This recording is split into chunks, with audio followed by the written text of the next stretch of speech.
नमस्कार साथियों, मैं विकेश कुमार आप सभी को स्ट्राइड साइंस क्लास में तहे दिल से स्वागत करता हूं। और आज हम आपके लिए लेकर आए हैं क्लास 10th का बायोलॉजी का क्रैश कोर्स।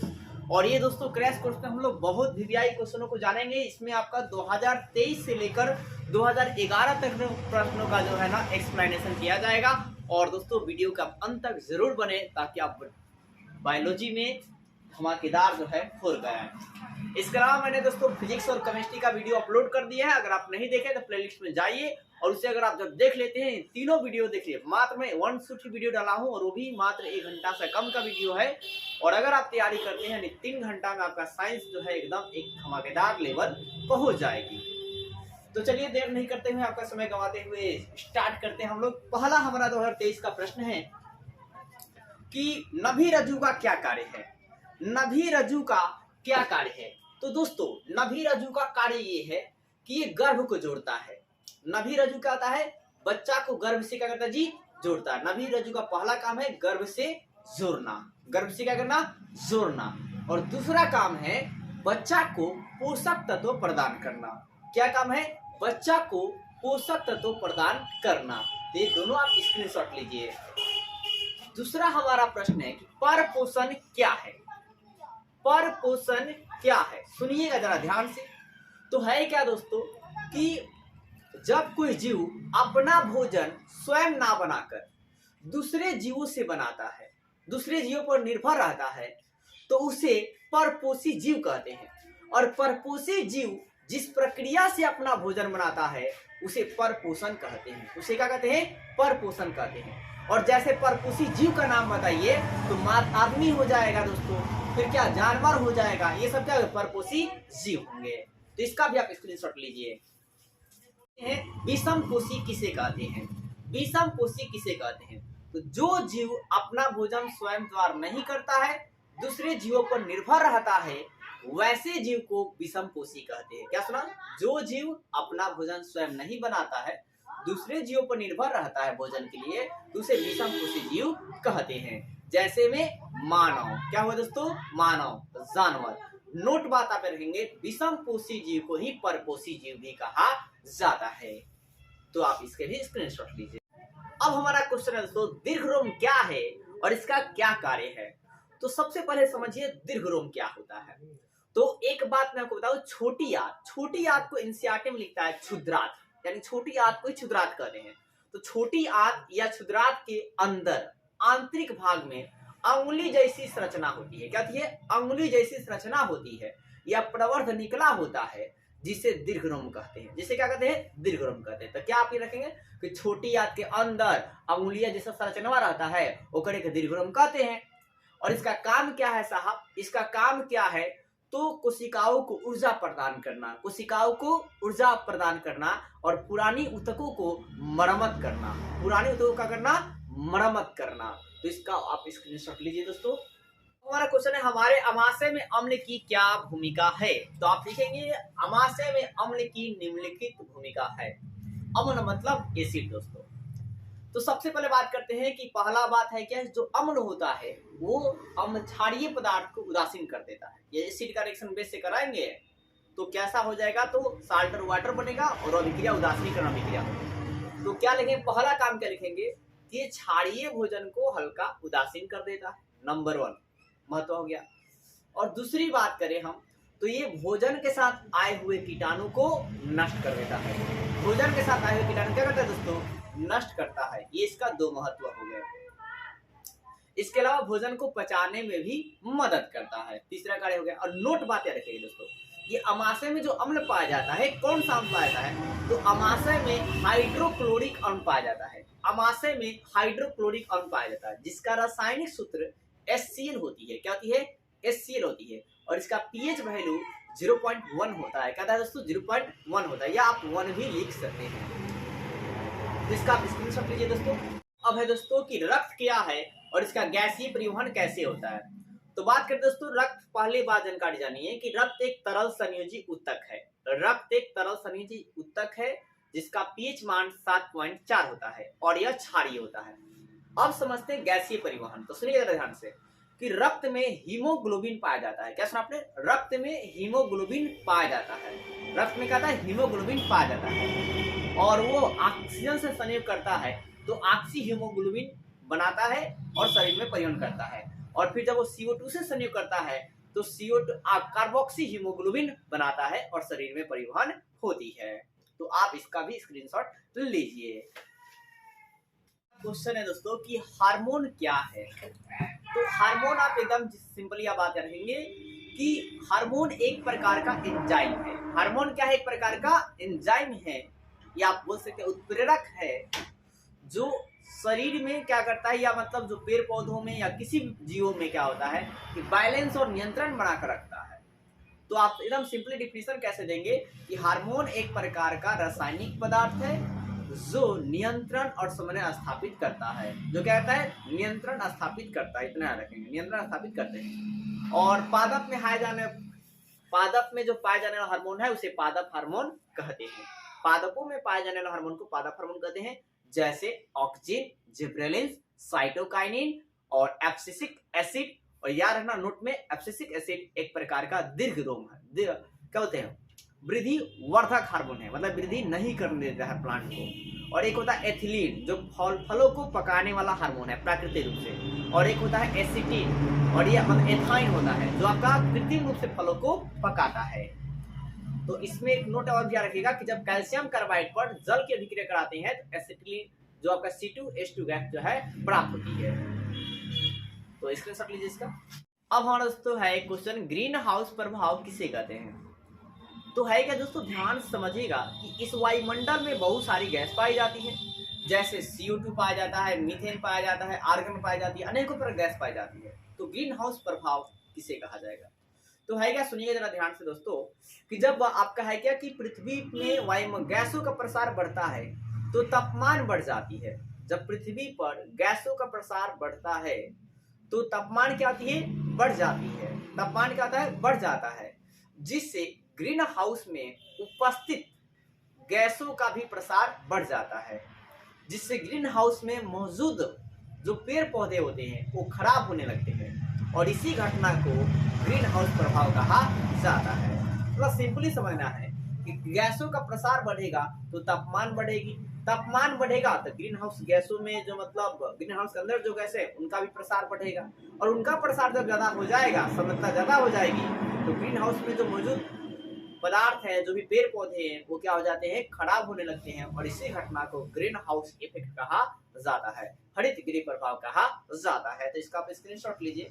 जनन वह प्रक्रिया है जिससे समान संततियों की उत्पत्ति होती है या जीव अपने जैसा संतति उत्पत्ति करता है तो उसे जनन कहते हैं।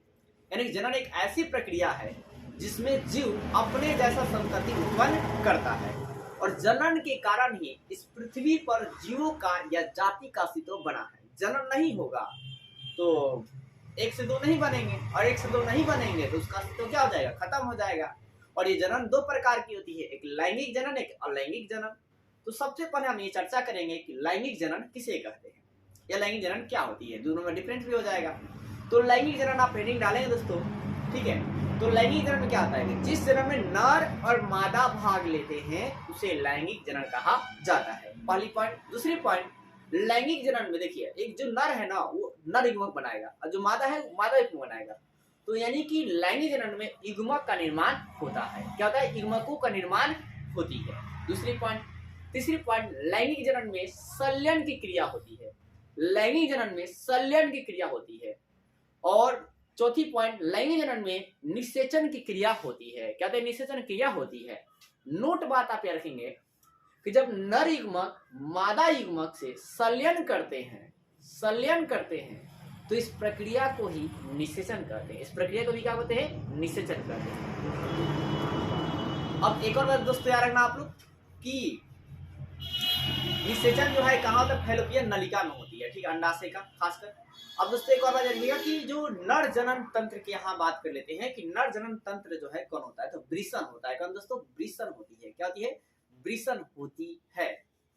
क्या होता है? वृषण होती है। और एक आप फैक्ट याद रखना कि वृषण जो है ना उदर गुहा के नीचे पाया जाता है, मतलब पेट के नीचे पाया जाता है। और जिस बच्चों में ये उदर गुहा, ये जो आपका वृषण है ये नीचे ना आकर ऊपर ही रह जाता है, वैसे बच्चे को हम लोग जो है आपका दोस्तों क्लेप्टोचिड कहते हैं। यानी कि आप बोल सकते हैं कि नापुंसक कहते हैं। क्या बोलते हैं? नापुंसक। मतलब जिनमें वृषण ऊपर ही रह जाएगा वैसे बच्चे को नापुंसक कहा जाता है, इसीलिए नापुंसक बीमारी होती है। तो ये तो बात है, ये फैक्ट की बात दोस्तों। अब जानते हैं हम लोग अलैंगिक जनन के बारे में। तो जिस जनन में नर मादा भाग नहीं लेते हैं उसे अलैंगिक जनन कहा जाता है। इसमें संलयन क्रिया नहीं होती है, इसमें युग्मक का निर्माण नहीं होता, इसमें सब में नहीं आपको लगा देना है। जैसे पेड़ पौधों, तो इसमें होता क्या दोस्तों? तो परागन और पर परागन की क्रिया होती है। क्या होती है? परागन और पर परागन की क्रिया होती है।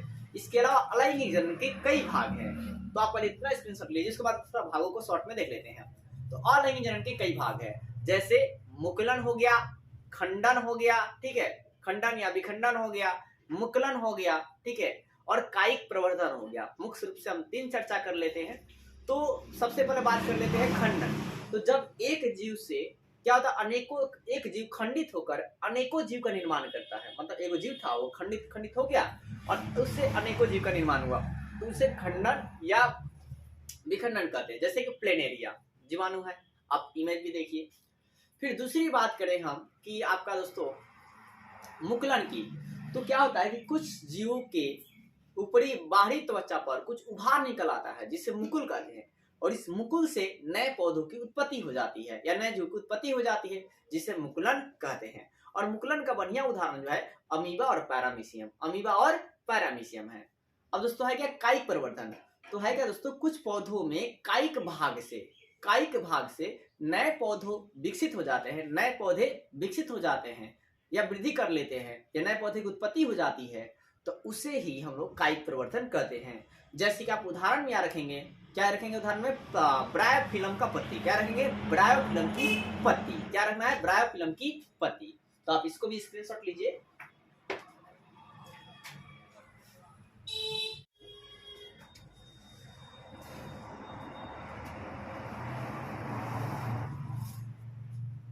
अब तो रेडियो कार्बन काल निर्धारण क्या है? रेडियो कार्बन काल निर्धारण क्या है? तो सबसे पहले ध्यान दीजिए दोस्तों, तो रेडियो कार्बन काल निर्धारण जो है आप समझते हैं क्या होता है, तो सुनिए ध्यान से।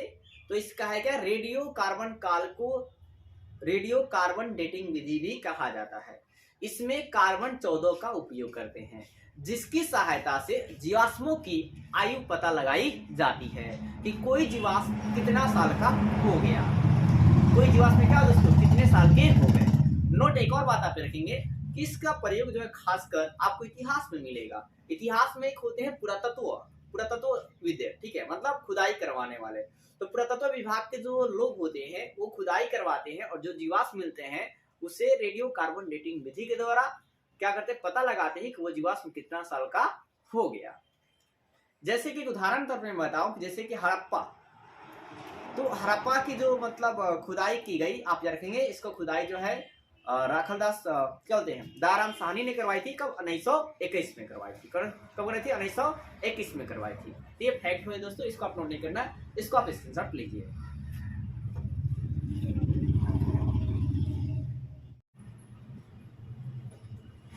अब हमारा प्रश्न दोस्तों, डायलिसिस क्या है? डायलिसिस क्या है? तो यूरिन को शुद्धिकरण की प्रक्रिया को या ब्लड को शुद्धिकरण की प्रक्रिया को डायलिसिस कहते हैं। क्या सुना आपने? ब्लड की शुद्धिकरण की प्रक्रिया को डायलिसिस कहा जाता है। और यह प्रक्रिया जो है कौन करता है हमारे शरीर में? ब्रिक करता है। कौन करता है? ब्रिक करता है। मतलब ब्रिक जो है रक्त को शुद्धिकरण करने का काम करता है। डायलिसिस को हिंदी में अपोहन कहते हैं। क्या कहते हैं? अपोहन कहते हैं। और नोट बात एक और याद रखेंगे आप कि ब्रिक के संरचनात्मक और क्रियात्मक इकाई को नेफ्रॉन कहते हैं। क्या बोलते हैं? नेफ्रॉन कहते हैं, या ब्रिक नलिका कहा जाता है। ब्रिक नलिका इस प्रकार की होती है, आप इमेज में देखिए।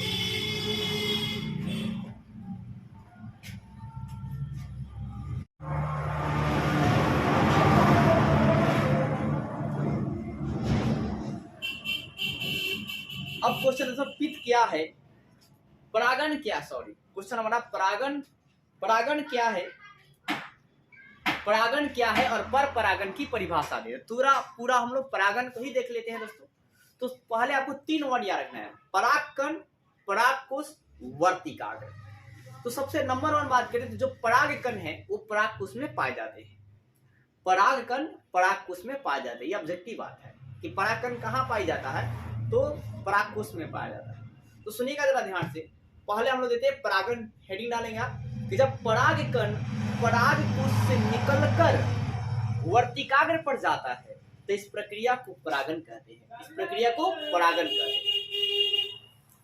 फिर बात आप रखेंगे, जो परागण की प्रक्रिया है मुख्य रूप से 2 प्रकार की है। कितनी प्रकार की है? 2 प्रकार की, एक स्वपरागण, एक परपरागण। पहले जानते हैं स्वपरागण किसे कहा जाएगा। एकदम बहुत आसान है, देखिए जब परागकण परागकोश से निकलकर अपने वर्तिकाग्र पर जाता है, अपने वर्तिकाग्र पर जाता है तो उसे स्वपरागण कहा जाता है। और दूसरा हेडिंग डालेंगे परपरागण।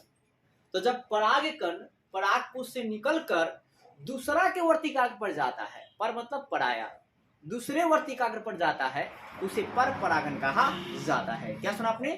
उसे परपरागण कहा जाता है।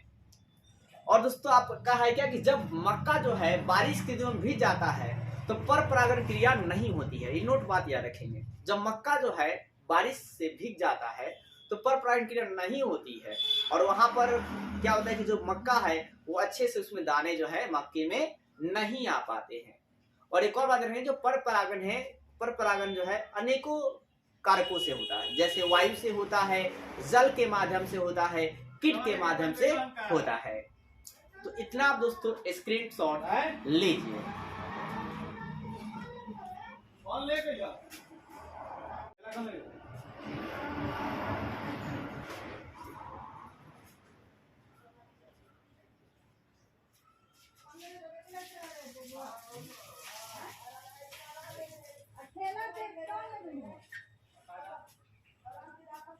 अब दोस्तों क्वेश्चन है पीत क्या है और इसका क्या कार्य है।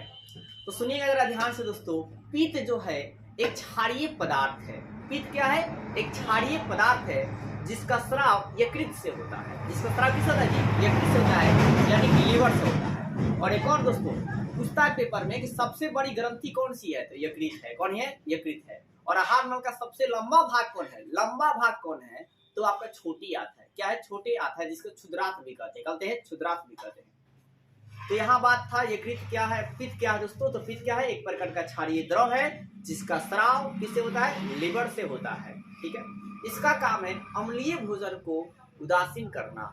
अम्लीय भोजन को उदासीन करना, क्या करना? अम्लीय भोजन को उदासीन कर देना होता है, जिससे भोजन आसानी से पच जाते हैं।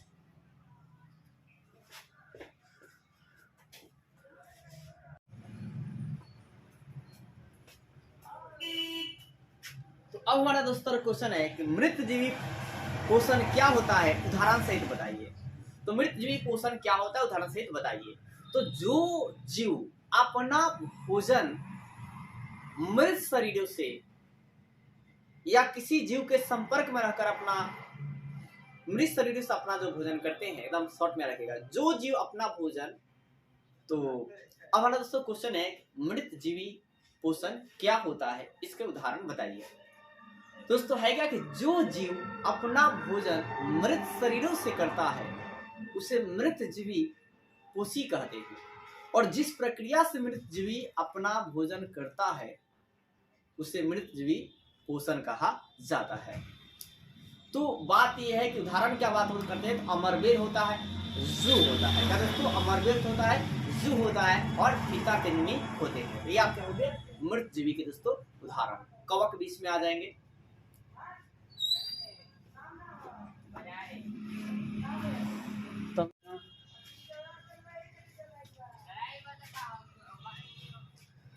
मच्छर, केचुआ, मनुष्य। अब है तो मछली, मच्छर, केचुआ और मनुष्य में श्वसन अंगों का नाम बताइए। तो आप लोग एक एक करके लिखेंगे। मछली का जो श्वसन अंग है वो गिल्स होता है। क्या होता है दोस्तों? गिल्स होता है। और जो केचुआ का त्वचा अंग होता है, वो केचुआ का जो श्वसन अंग है त्वचा होता है। और बात करते हैं कीट का, तो कीट का या जो मच्छर का जो है वो त्वचा अंग क्या होता है दोस्तों? ट्रैकिया होता है। क्या होता है? ट्रैकिया होती है। और मनुष्य का जो त्वचांग होता है वो फेफड़ा होता है, और मेढक का भी त्वचांग फेफड़ा होता है।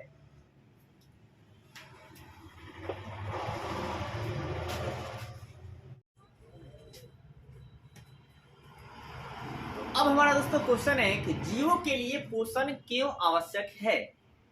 तो आप बड़ी ध्यान समझिएगा। अब देखिए, पोषण मतलब न्यूट्रिशन आपको नहीं मिलेगा तो क्या होगा, आप अच्छे से चल नहीं पाएंगे, कुछ काम नहीं कर पाएंगे। तो जीवों के लिए पोषण आवश्यक है, क्योंकि पोषण से हमें ऊर्जा मिलती है, पोषण से निकाल दीजिए ऊर्जा मिलती है, और उस ऊर्जा का उपयोग हम दूसरे कामों में करते हैं। बात अब थोड़ा सा एक्सप्लेन और कर देंगे कि हमें ऊर्जा कैसे मिलती है। तो हम लोग क्या करते हैं, जब कोई सरल पदार्थ को खाते हैं, सरल पदार्थ को ग्रहण करते हैं, तो फिर क्या होता है कि वो सरल पदार्थ से क्या होता है, हमें अनेकों प्रकार की ऊर्जा मिलती है, और उस ऊर्जा का उपयोग हम दूसरे कार्यों में करते हैं, यानी कि ऊर्जा का रूपांतरण हो जाती है। अतः पोषण शरीर की मरम्मत के लिए, टूटी फूटी हड्डियों के लिए, कोशिकाओं के निर्माण के लिए, सभी क्रियाकलापों के लिए पोषण आवश्यक है। शरीर के सभी क्रियाकलापों के लिए पोषण आवश्यक है।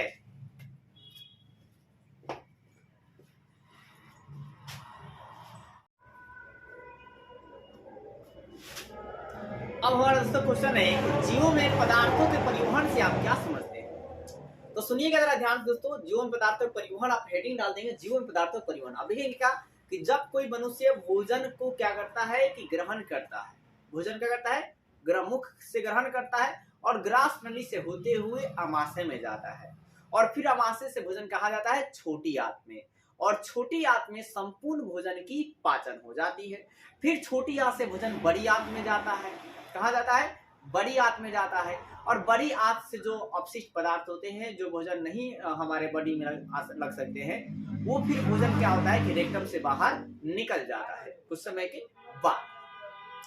तो इसको हम शॉर्ट में क्या बोल सकते हैं दोस्तों कि क्या होता है कि भोजन को हम लोग मुख गुहा से ग्रहण करते हैं, और वो भोजन हमारे शरीर में अनेकों प्रकार की क्रियाएं जो है कर डाइजेस्ट हो जाता है, मतलब पच जाता है, जिससे हमारे शरीर को ऊर्जा मिल जाती है, और फिर ये ऊर्जा जो है का परिवहन होती है। ठीक है, ऊर्जा का भी क्या होता है, हमारे शरीर के हर एक भागों में पहुंचा परिवहन होता है, जिससे हर एक कोशिकाओं को एनर्जी मिल जाती है, जिससे एक कोशिका तंदुरुस्त हो जाती है। ठीक है, तो परिवहन को आप कैसे भी लिख सकते हैं कि हम जब भोजन को ग्रहण करते हैं, तो वो भोजन हमारे मुख गुहा से ग्रहण करते हैं, और कहा जाता है दोस्तों यहाँ पर ग्रास नली से होते हुए अमाशय में, अमाशय के बाद छोटी आंत में, छोटी आंत के बाद बड़ी आंत में। ठीक है, तो इसको हम लोग परिवहन करते हैं। बस इतना आप देखेंगे चलेगा।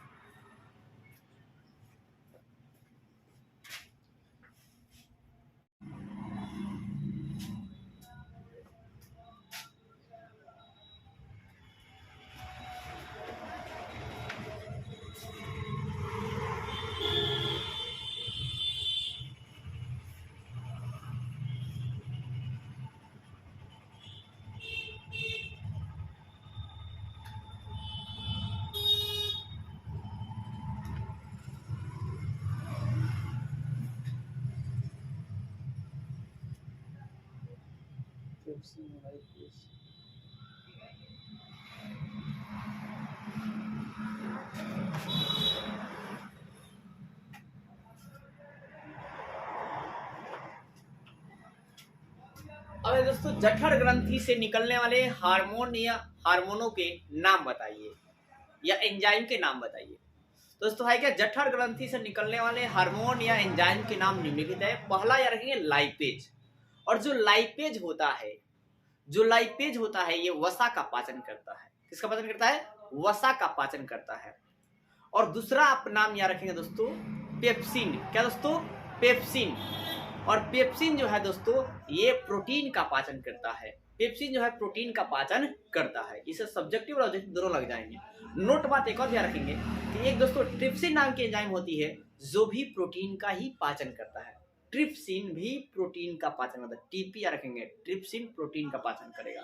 और लाइपेजवा जो है ना, वसा का पाचन करेगा। एल जो है फैट से उसका रिलेशन है, एल का फैट से रिलेशन है।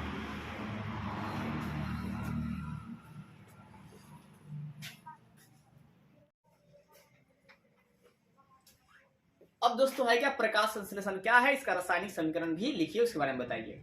तो सबसे पहले बात करते हैं प्रकाश संश्लेषण। तो जिस प्रक्रिया के द्वारा पौधा अपना भोजन बनाता है उस प्रक्रिया को ही प्रकाश संश्लेषण कहते हैं। और प्रकाश संश्लेषण के लिए 4 आवश्यक सामग्री चाहिए, 4 कच्ची सामग्री चाहिए। ऑब्जेक्टिव याद रख लीजिए साथ साथ। कौन कौन?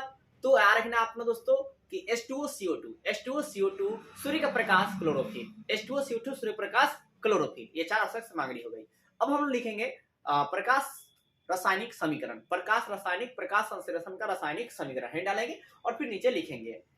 तो क्या लिखेंगे? 6CO2 plus 12 H2O, arrow mark सूर्य का प्रकाश, chlorophyll, C6H12O6 plus 6H2O plus 6O2। फिर से एक बार सुनिएगा, 6CO2 plus 12 H2O, arrow mark सूर्य का प्रकाश, क्लोरोफिल, और दोस्तों C6H12O6 plus 6O2 plus 6H2O। अब यहाँ जो C6H12O6 है ये ग्लूकोज का फार्मूला है, और O2 मतलब ऑक्सीजन और H2O मतलब दोस्तों जलवाष्प है यहाँ पर। तो क्वेश्चन पूछ देता है कि ऑक्सीजन जो है पौधा किससे त्याग करता है? तो जल से। किससे दोस्तों? जल से। और प्रकाश संश्लेषण से पौधा जो है कौन सा भोजन बनाता है? तो आप याद रखिएगा ऑब्जेक्टिव के लिए दोस्तों, कार्बोहाइड्रेट। क्या देगा? कार्बोहाइड्रेट या ग्लूकोज। कार्बन हाइड्रोजन ऑक्सीजन जिसमें रहता है उसे कार्बोहाइड्रेट कहते हैं। तो कार्बन हाइड्रोजन ऑक्सीजन है इसमें, कार्बोहाइड्रेट हो गया, या इसको ही ग्लूकोज बोलते हैं। और भोजन का परिवहन जो है किस रूप में होता है? तो सुक्रोज के रूप में होता है। परिवहन किस रूप में होता है? सुक्रोज के रूप में होता है। और एक और फैक्ट बात याद रखेंगे आप दोस्तों कि क्लोरोफिल में मैग्नीशियम तत्व पाया जाता है। क्लोरोफिल में मैग्नीशियम तत्व पाया जाता है, ऑब्जेक्टिव है ये। फिर दोस्तों क्लोरोफिल की बात करते हैं कि क्लोरोफिल के कारण ही पत्तियों का रंग हरा होता है। क्लोरोफिल के कारण ही पत्तियों का रंग क्या होता है? हरा होता है। तो आप इसका स्क्रीनशॉट लीजिए।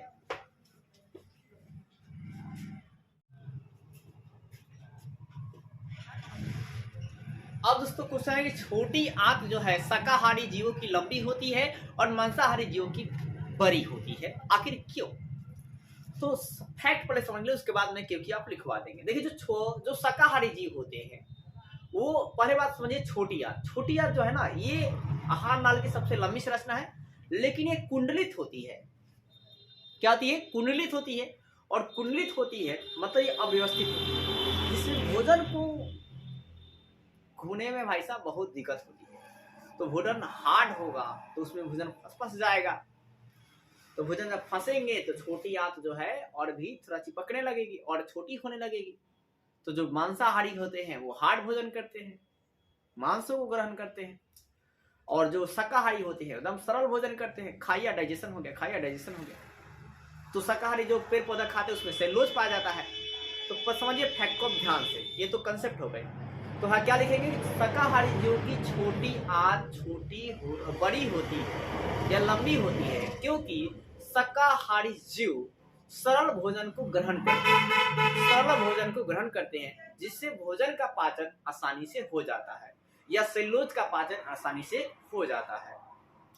फिर लिखेंगे दूसरी ओर मांसाहारी जीवों की छोटी आंत की लंबाई छोटी होती है, क्योंकि जटिल भोजन को ग्रहण करते हैं, जिससे छोटी आंत और सिकुड़ती जाती है और दिन प्रतिदिन छोटी आंत और छोटी होती जाती है।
अब हमारा दोस्तों क्वेश्चन है जैव विकास क्या है और डार्विन के क्वेश्चन क्या दिया, प्राकृतिक चयन के सिद्धांत का वर्णन करें। डार्विन के प्राकृतिक चयन के सिद्धांत का वर्णन करें। तो सुनिए ध्यान से, जय विकास किसे कहते हैं, हेडिंग डालेंगे जय विकास।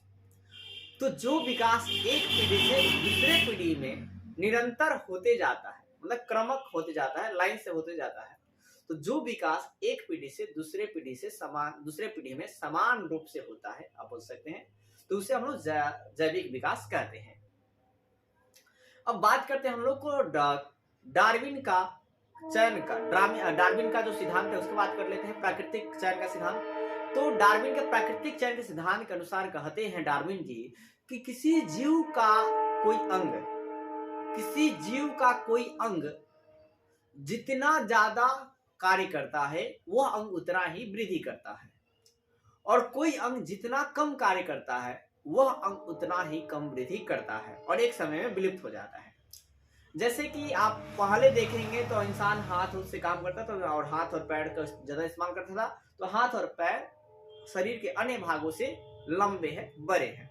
लेकिन कहा जाता था कि शरीर इंसान का पूंछ भी होता था, तब पूंछ का कोई काम नहीं था, तो शरीर से क्या हुआ, पूंछ क्या दोस्तों, विलुप्त हो गया है। क्या हो चुका है, विलुप्त हो गई है।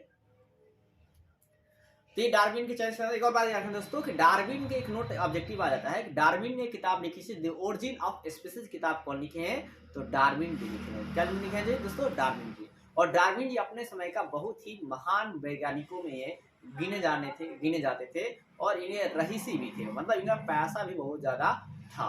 इन्होंने मेंडल के प्रयोग को ठुकरा दिया था, लेकिन आखिरकार उनके 3 शिष्यों ने मेंडल के एक्सपेरिमेंट को उजागर किया। आप मेंडल का एक्सपेरिमेंट याद रखना, मेंडल जी अपना एक्सपेरिमेंट मटर के पौधा पर किए थे।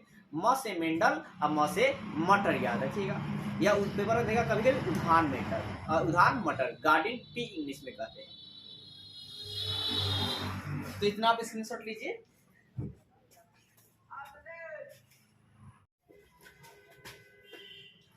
अब हमारा दोस्तों प्रश्न है कि जाइलम और फ्लोएम में क्या अंतर है, तो आप लिखेंगे जाइलम और फ्लोएम में निम्नलिखित अंतर है, और फिर हेडिंग बना देंगे अच्छे से जाइलम बीच में, और उसके बाद लिखेंगे जाइलम जो है, जाइलम पेड़ों के जड़ों में पाया जाता है। पेड़ों का दोस्तों पेड़ पौधों के जड़ों में पाया जाता है, और जाइलम जल का वहन करता है, जाइलम जल का वहन करता है, ठीक है। और जाइलम की कोशिका मृत होती है, जाइलम कोशिका मृत होती है, तथा जाइलम एक दिशीय होता है, जाइलम एक दिशीय होता है। ये जाइलम की बात हो गई। अब बात करते हैं फ्लोएम की।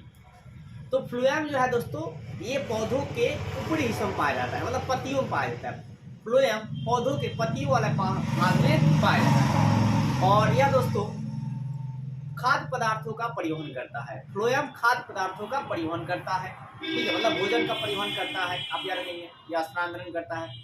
फिर दोस्तों पौधा जो फ्लोएम है ये द्विदिशीय होता है, भोजन को ऊपर से नीचे, नीचे से ऊपर लेकर जाता है। और फ्लोएम की जो कोशिका होती है वो जीवित होती है, वो क्या होती है, जीवित होती है दोस्तों। और फ्लोएम एक संवहन बंडल होता है, क्या होता है, संवहन बंडल होता है। इतना आप स्क्रीनशॉट लीजिए।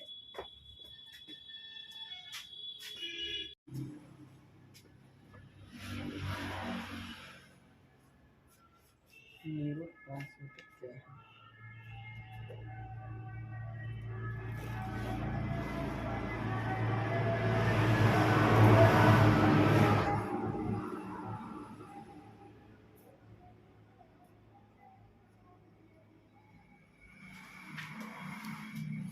तो हमारा दोस्तों क्वेश्चन है न्यूरोट्रांसमीटर क्या है। तो न्यूरो मतलब दोस्तों न्यूरो साइंटिस्ट से रिलेट कर रहा है क्वेश्चन दोस्तों।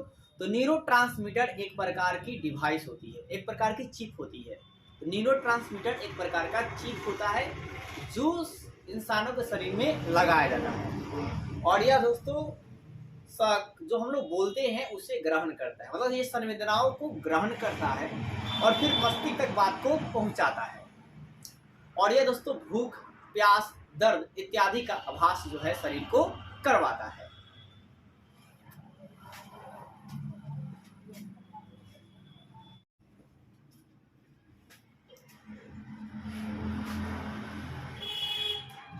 अब सवाल है दोस्तों, पिट्यूटरी ग्रंथि को मास्टर ग्रंथि क्यों कहते हैं? जरा सुनिएगा ध्यान से हमारी बात।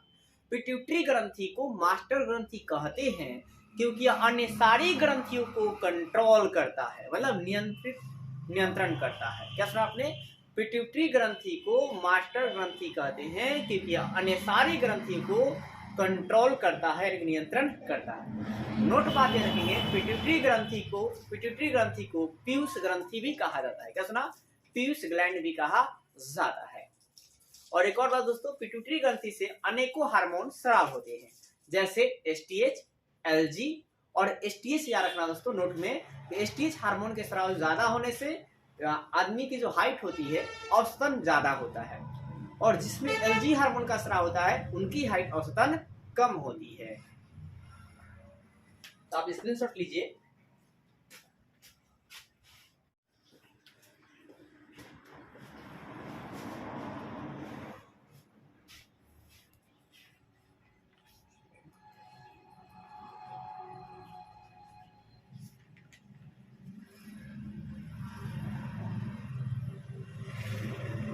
अब दोस्तों पौधों में गैसों का आदान प्रदान कैसे होता है?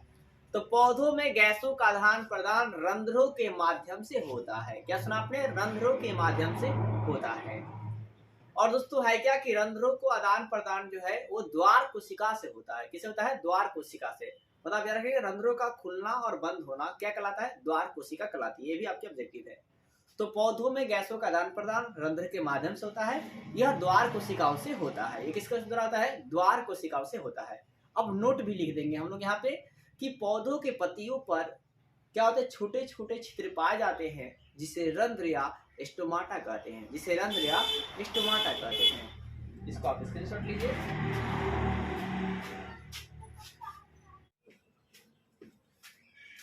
अब दोस्तों अपरा क्या है? तो अपरा दोस्तों स्तनधारियों का एक अंग होता है। अपरा स्तनधारियों का एक अंग होता है। इसका काम समझते क्या होता है?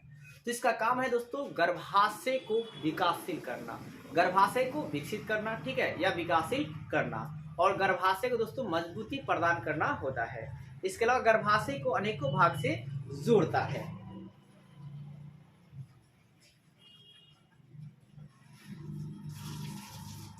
अब क्वेश्चन है दोस्तों, उत्पादक से आप क्या समझते हैं? उत्पादक से आप क्या समझते हैं? तो सुनिएगा ध्यान से। जो अपना भोजन, मतलब आपका है क्या दोस्तों, हरे पेड़ पौधों को उत्पादक कहा जाता है। क्या सुना आपने? हरे पेड़ पौधे को उत्पादक कहा जाता है, और यह अपना भोजन स्वयं बनाते हैं। इनमें प्रकाश संश्लेषण की क्रिया होती है। इनमें प्रकाश क्रिया क्या दोस्तों होती है। तो इसका स्क्रीनशॉट लीजिए दोनों का।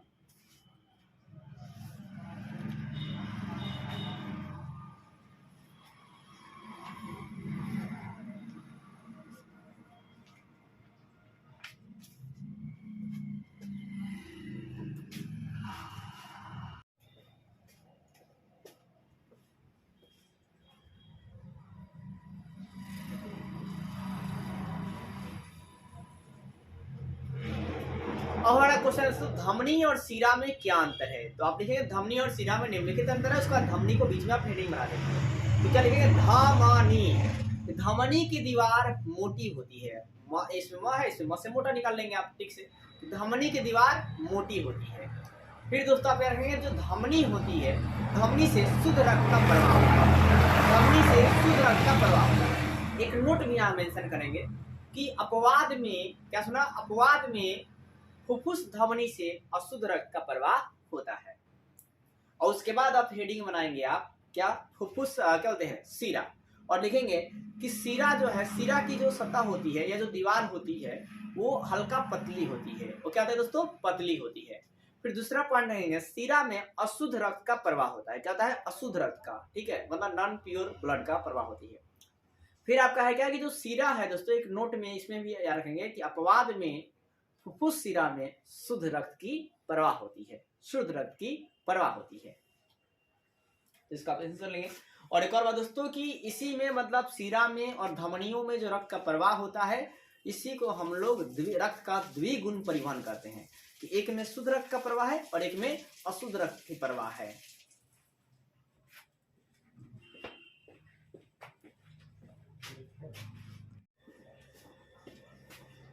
अब सवाल है दोस्तों, किण्वन जो है, किण्वन किस प्रकार का श्वसन है?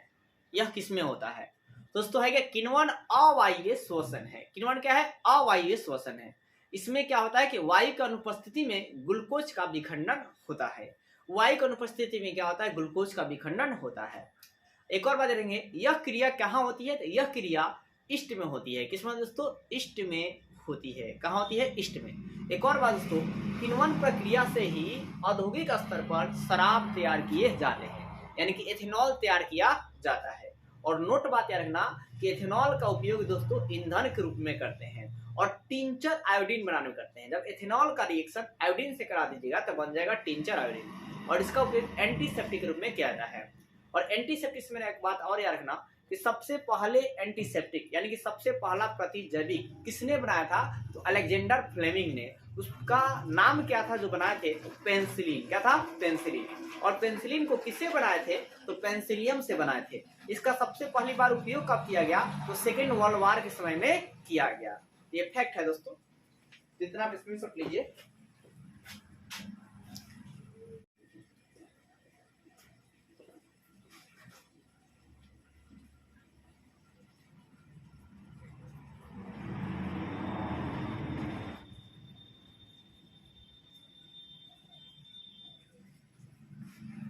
अब दोस्तों गर्भ निरोध की विभिन्न विधियों की बताइए।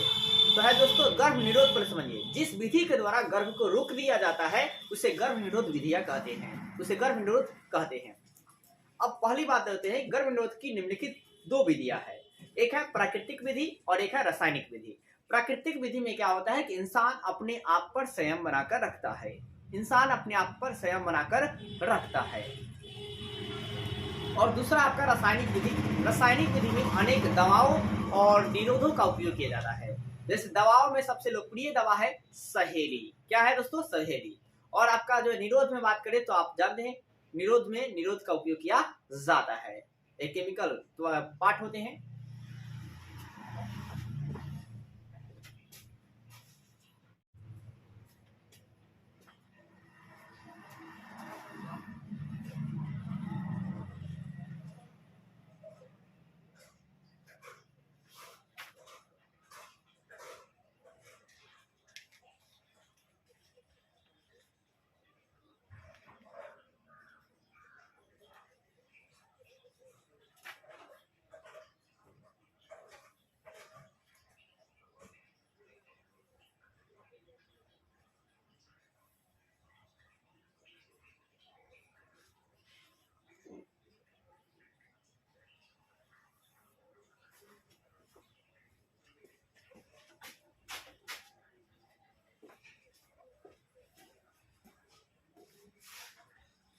तो अब है दोस्तों तंत्रिका तंत्र क्या है।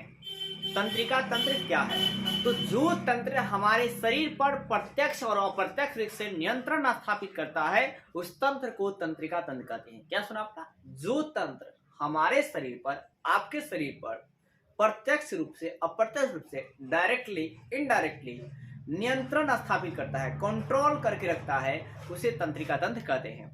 तंत्रिका तंत्र का काम क्या है, तो बाहरी संवेदनाओं को ग्रहण करना और फिर उन संवेदनाओं को मस्तिष्क तक पहुंचाना। मस्तिष्क तक क्या करना, पहुंचाना। तो आप दोस्तों इसका स्क्रीनशॉट लीजिए और आगे पॉइंट जानते हैं हम लोग।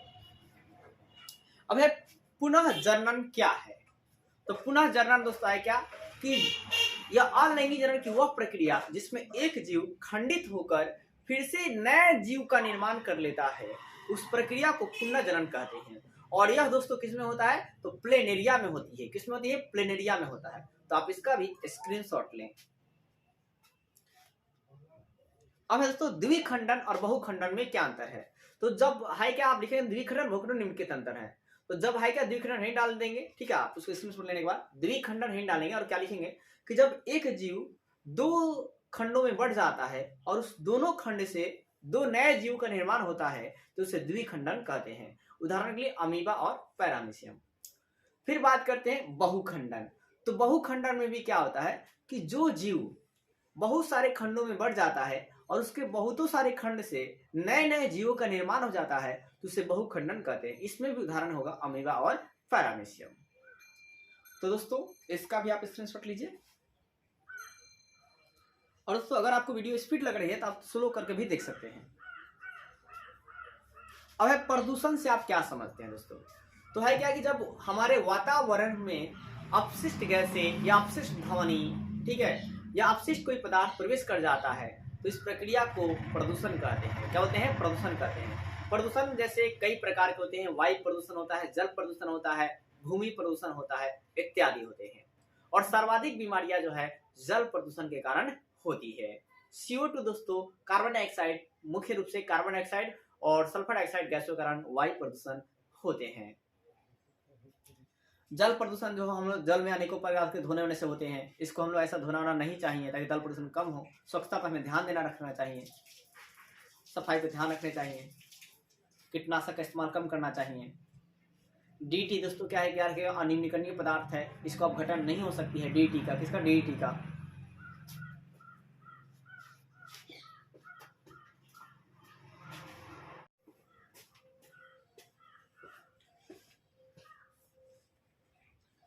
और तो श्वसन की परिभाषा दे, हमारा क्वेश्चन है श्वसन की परिभाषा दे।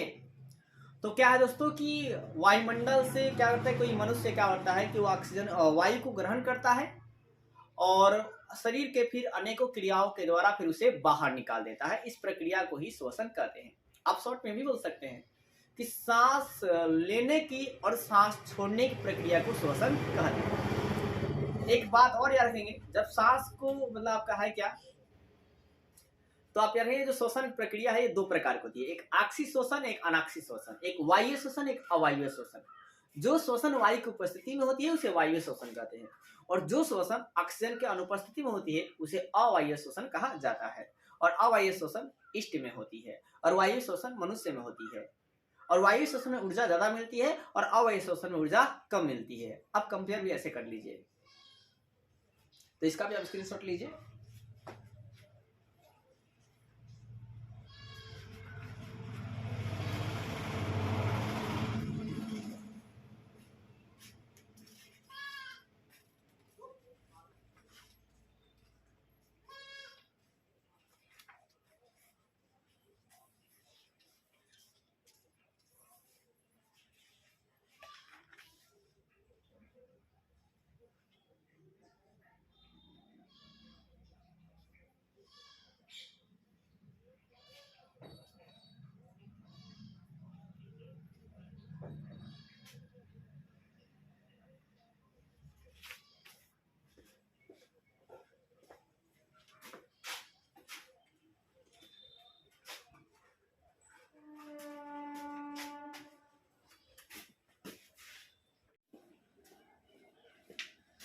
अब दोस्तों क्वेश्चन है लसिका क्या है, इसका क्या कार्य है। दोस्तों लसिका एक प्रकार का चिपचिपा द्रव है। लसिका क्या है? एक प्रकार का तरल संरचित चिपचिपा द्रव है जिसमें विटामिन, प्रोटीन, कार्बोहाइड्रेट इत्यादि जो है पाए जाते हैं। इनका काम है शरीर में एंटीबॉडी को बनाना। शरीर में क्या करना? एंटीबॉडी को बनाना। मतलब आप बोल सकते हैं कि शरीर में सुरक्षा प्रदान करने वाला एक चीज को बनाना, मतलब एंटीबॉडी को बनाना, जो बाहरी रोगाणुओं से लड़ने में मदद करता है। जो बाहरी रोगाणुओं से लड़ने में क्या करता है? मदद करता है। तो इसका आप स्क्रीनशॉट लीजिए। अब है सजीवों के मुख्य 4 लक्षण बताइए। तो सजीवों के मुख्य 4 लक्षण निम्नलिखित है दोस्तों। पहला था सजीव भोजन करता, ग्रहण करता है मतलब पोषण करता है। सांस को लेता है, छोड़ता है मतलब श्वसन करता है, दूसरा हो जाएगा लक्षण। तीसरा भोजन एक जैसे दूसरे से पूरा जाता है, वो परिवहन करता है दोस्तों। फिर आपका है क्या? सजीव जो होते हैं वो उत्सर्जन करता है, पसीना को बाहर निकालता है। ठीक है, तो ये 4 लक्षण आपके हो गए। आप और भी लक्षण लिख सकते हैं, इतना आप स्क्रीनशॉट लीजिए। अब सवाल है दोस्तों लैंगिक जनन का क्या महत्व है।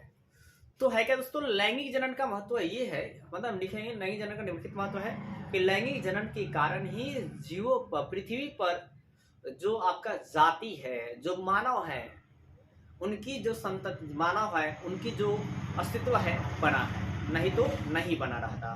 ठीक है, लैंगिक जनन के कारण ही एक जीव से 2 जीव बन पा रहे हैं, एक इंसान से 2 इंसान बन पा रहा है, एक डॉग से 2 डॉग बन पा रहा है।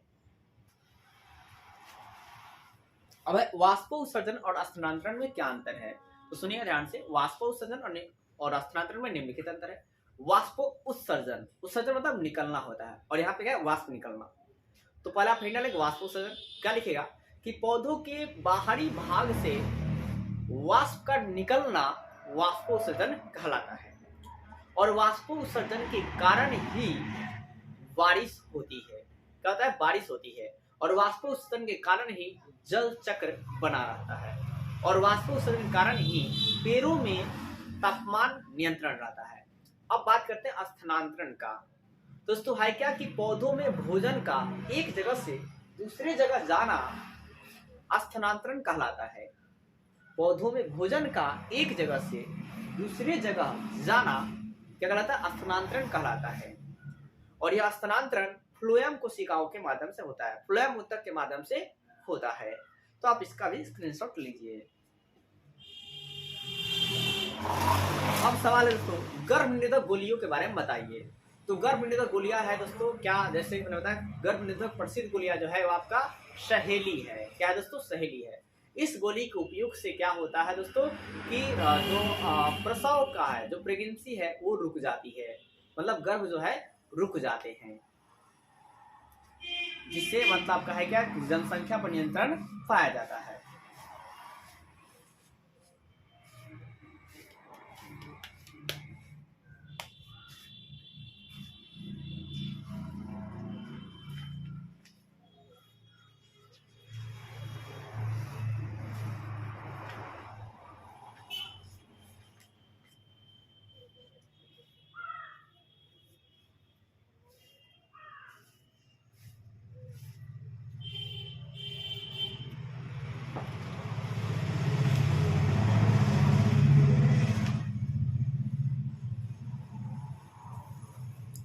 अब कुछ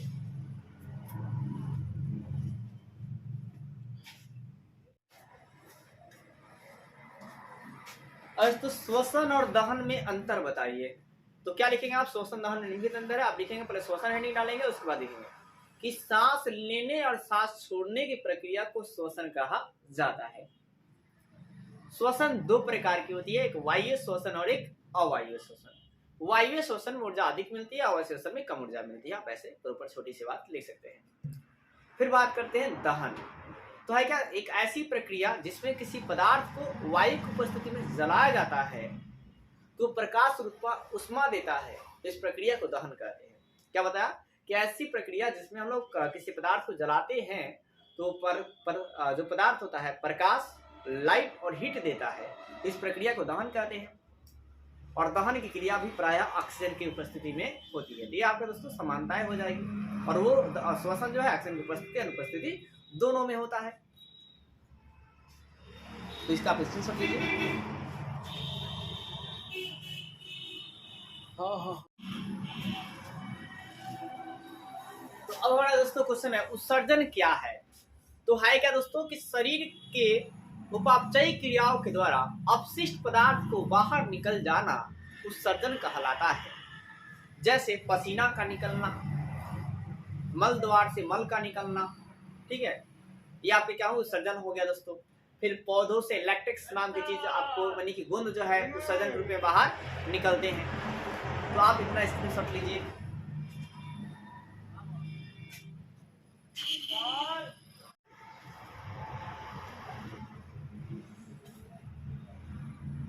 अब दोस्तों परितंत्र में अपघटकों की क्या भूमिका है। तो परितंत्र में अपघटकों की निम्नलिखित भूमिका है। वो तो आप क्या लिखेंगे दोस्तों? पहला भूमिका ये है कि वो जीवों को छोटे से टुकड़ों में अपघटित कर देते हैं, जिससे प्रदूषण कम होती है। साथ ही दोस्तों आपका है क्या, आहार श्रृंखला को बनाए रखते हैं। क्या सुना आपने? आहार श्रृंखला को बनाए रखता है। दो बात आप लिख लेंगे, स्क्रीनशॉट प्लीज कर लेंगे।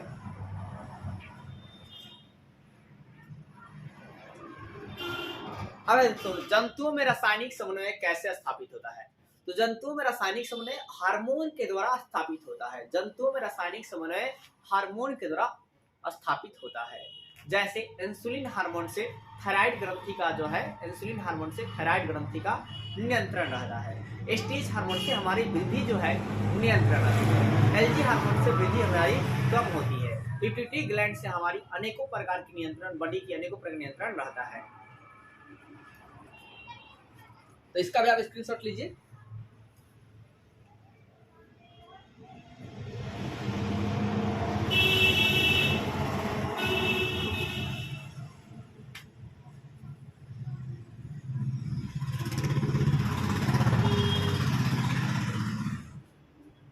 अब दोस्तों आहार श्रृंखला क्या है, स्थलीय आहार श्रृंखला का उदाहरण दीजिए। तो है क्या कि जीवों के द्वारा भोजन ग्रहण करने के क्रम को आहार श्रृंखला या कोशी स्तर कहा जाता है। क्या सुना आपने? जीवों के द्वारा भोजन ग्रहण करने के क्रम को आहार श्रृंखला या कोशी स्तर कहते हैं। और दोस्तों आपका है क्या कि जीवों द्वारा जब भोजन ग्रहण किया है 10% ऊर्जा का स्थानांतरण होता है। मतलब 10% कोई बकरी जो है घास खाई तो उसको 10% ऊर्जा मिला, फिर उस बकरी को कोई शेर खाया तो उसको 10% मिलेगा। जब फिर शेर जो है मर जाएगा तो उसको जो अपमार्जक होते हैं वो उसको छोटे टुकड़ों में तोड़ देंगे, तो वो क्या होगा दोस्तों, उसको 10% मिलेगा। इस तरह 10% ट्रांसफर होती जाती है, इसको पिरामिड भी बोलते हैं। अब बात करते हैं दोस्तों स्थलीय का आहार श्रृंखला क्रम। तो जैसे क्या लिखेंगे, जिसमें घास हो गया, घास को कौन खाता है, छोटे छोटे कीट खाते हैं, ठीक है, जैसे ग्रास ऊपर, और ग्रास ऊपर कौन खाता है कीटों को, मेढक। अब मेढक कौन खाता है दोस्तों, क्या बोलते हैं, मेढक कौन खाते हैं, सांप खाते हैं। एक उदाहरण, एक और उदाहरण देख लीजिए। घास हो गया, घास खाती है बकरी, बकरी खाता है मानव, और मानव खाता है शेर। आप कई उदाहरण जो है दे सकते हैं। और जल में पूछेगा तो जल वाला दे दीजिएगा कि छोटी मछली को बड़ी मछली खाती है। छोटी मछली कौन खाती है, मतलब घास होती है, घासों को मतलब कोई छोटे छोटे जीव खाता है, और उस छोटे छोटे जीव को मछलियाँ खाती हैं, और उस मछली को बड़ी मछलियाँ खाती हैं। तो इतना आप स्क्रीनशॉट ले लीजिए।